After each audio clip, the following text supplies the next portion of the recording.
Les droits de l'homme, comme j'aime à les définir, c'est la conscience morale de l'humanité.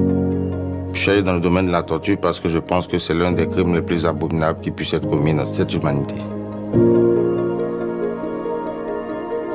Il y a toujours des crises post-électorales. Il n'y a jamais eu de passage de flambeau de manière simple en Côte d'Ivoire. Nous redoutons encore cela et c'est pour ça que nous sommes venus au CAT en tant qu'organisation de la société civile pour tirer la sonnette d'alarme. Là, il y a beaucoup à faire, notamment dans les maisons d'arrêt et de correction. Nous avons une surpopulation carcérale de 266%.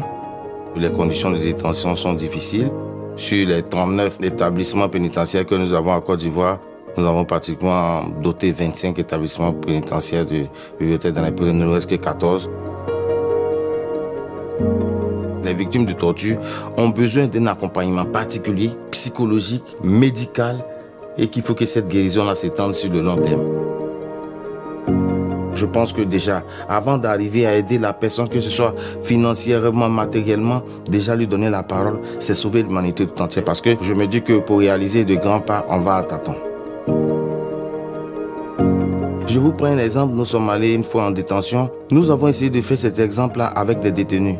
Mais je vous assure qu'il y a des détenus, après cette séance-là, qui sont venus nous dire merci. J'avais décidé de me suicider, je ne me suicide plus. La société civile essaie de porter les plaies des différentes victimes au grand jour. La société civile essaie de se faire le porte-voix de tous ceux qui souffrent en silence. Nos tests sont conformes aux engagements internationaux auxquels la Côte d'Ivoire est liée, mais il faut dire que c'est l'application sur le terrain qui est difficile.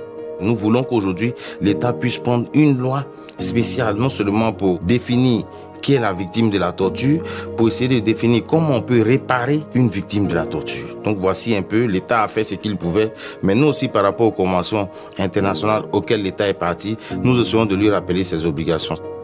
Je me dis que tôt ou tard, avec les organisations de défense des droits de l'homme, avec la prise de conscience des uns des autres, en se tenant main dans la main, je ne sais pas quand, mais je sais que dans un avenir proche, que ce soit 5, 10, 15 ans, la Côte d'Ivoire est un pays qui sera dans la bonne marche. Je peux dire qu'en Côte d'Ivoire, il y a de l'espoir. Chaque jour, nous accomplissons un peu plus. Même si c'est un petit pas, c'est un pas de géant que nous accomplissons.